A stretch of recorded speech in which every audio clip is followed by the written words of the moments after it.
Tentara Israel menyerang warga Gaza yang ambil bantuan. 85 orang dilaporkan tewas. Untuk membahasnya, kami sudah bersama Ketua Presidium Mercy Hadiki Habibi. Selamat malam, Mas Diki. Selamat malam, Mbak Ilona.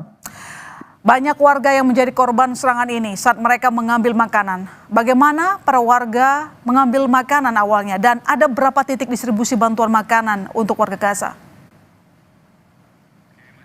Ya, titik distribusi bantuan makanan ini sebenarnya tidak banyak ya, dan jumlah lokasinya itu juga tersebar di Gaza City dan di Gaza Tengah ya, di Erbalah, Khan Yunis, dan sedikit di Gaza Selatan itu Khan Yunis arah ke Rafah gitu ya. Nah, lokasi distribusinya ini sendiri sebenarnya tidak banyak, dan pola distribusi yang dibuat ini juga tidak manusiawi karena jumlahnya itu terbatas gitu. Jadi masyarakat yang ada itu tentu membutuhkan lebih besar dibandingkan dengan suplai yang ada. Jadi metode seperti ini ya hanya mempercepat bertambahnya korban jiwa sebenarnya. Satu lagi, beberapa area yang dimasuki warga itu adalah area zona merah atau red zone yang ditetapkan oleh tentara penjajah. Tapi karena mungkin masyarakat itu sangat kelaparan, jadi ketika makanan ini belum sampai ke area aman, ini masyarakat sudah masuk menyerbu.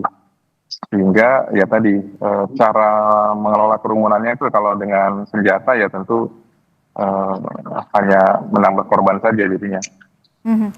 Biasanya bantuan ini dia terjadwal atau seperti apa, Mas Diki? Kalau dari informasi di lapangan ini kita tidak bisa dapat kabar pasti ya, kapan masuknya, seberapa besar gitu, itu tidak pernah dapat kabar pasti, dan yang pasti adalah pola seperti ini adalah pola yang harus dihentikan sebenarnya. Ya, karena memberikan bantuan kemanusiaan juga harus dengan cara-cara yang manusiawi gitu loh. Dan kita tahu situasi dalam Gaza ini tidak diatasi dengan memberikan bantuan makanan yang sifatnya terbatas gitu, tapi membuka blokade karena kebutuhannya besar sekali di masyarakat yang kelaparan di dalam situ. Sementara bantuan yang diberikan jumlahnya terbatas, warga yang membutuhkan bantuan jumlahnya melebihi bantuan yang disalurkan, begitu ya? Ya, ini by design artinya menimbulkan konflik horizontal ya, atau konflik sosial di masyarakat yang memang sudah sangat terbatas hidupnya gitu. Mas Diki, saya konfirmasi, ada berapa korban tewas dan luka akibat insiden ini dan mereka dibawa kemana setelah itu?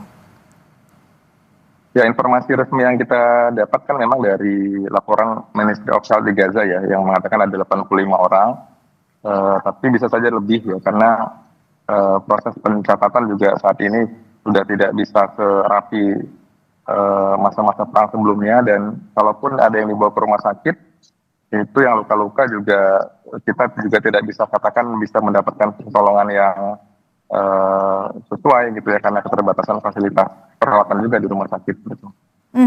Lantas setelah peristiwa tersebut bisa lebih besar dari yang dilaporkan gitu. Oh, oke. Selalu lebih besar dari yang dilaporkan, dari yang tercatat begitu ya oleh media massa begitu. Kita perlu konfirmasi lagi. Lantas Mas Diki, setelah insiden tersebut, apakah bantuan masih terus berdatangan atau justru stop total, berhenti total? Kita tidak bisa dapat kabar secara formal atau ofisial gitu ya, apakah ada bantuan masuk. Jadi saya tidak bisa jawab itu. Pastian itu. Tapi biasanya adanya serangan tersebut, warga dievakuasi kemana? Tidak ada pilihan evakuasinya. Jadi bahkan daerah Gaza Tengah, daerah Erbalah dan Al-Mawasi yang selama ini dinyatakan sebagai humanitarian zone juga itu sudah di beberapa kali itu diserang.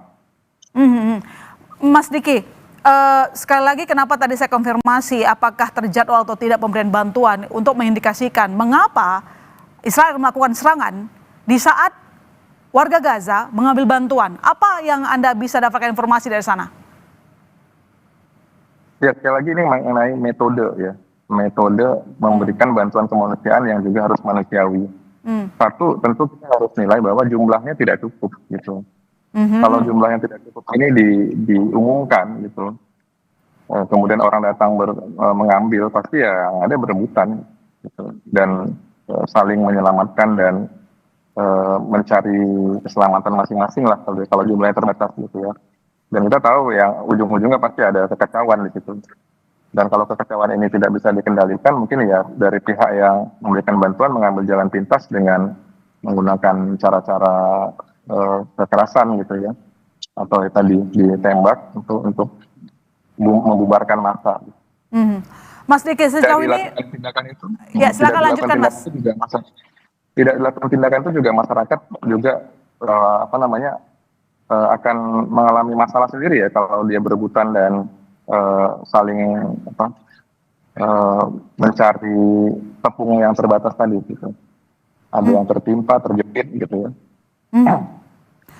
Mas Diki, sejauh ini apakah PBB masih rajin memberikan bantuan atau seperti apa laporan yang Anda terima?